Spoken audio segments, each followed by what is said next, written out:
Hello again, 2H. It is good to see you back for our third lesson on writing instructions.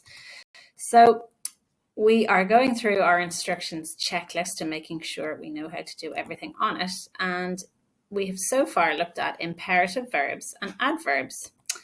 And today we are going to have another look, because we did this ages ago back in term 1, at time connectives. Do you remember what they are?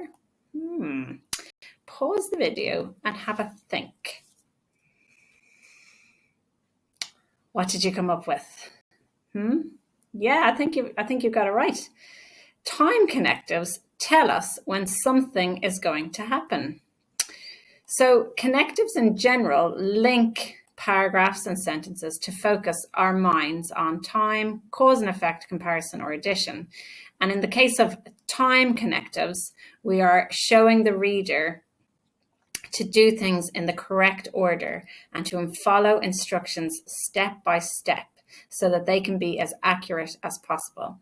If we didn't tell them which one to do first or next or second or at the end, they might get the order mixed up and they may not realize that sometimes it is very important to do things before you do the next thing to ensure the right things happen.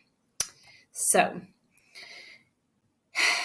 could you come up with any of the time connectives? Here's a few examples. First, second, next. They indicate time or they sequence ideas and they make sure we do things in the right order. This is a whole list of time connectives, but I want to draw your attention particularly to the ones that I have highlighted in red, because these are the ones that we will use most when writing instructions. I'm going down here first, because often we'll say first. The first thing I want you to do is. Then we might say second or next. We might say after or after that.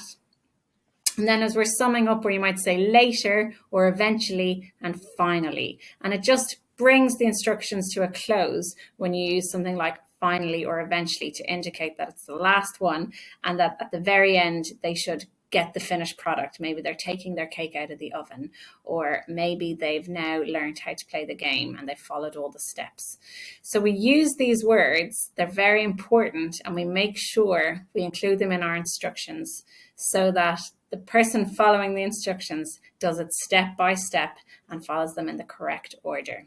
So today I'm going to give you a load of instructions and I want you to add in the time connectives to make sure they are in the correct order and sequence the instructions correctly for the reader to follow them step by step and make sure they come out with the correct end product.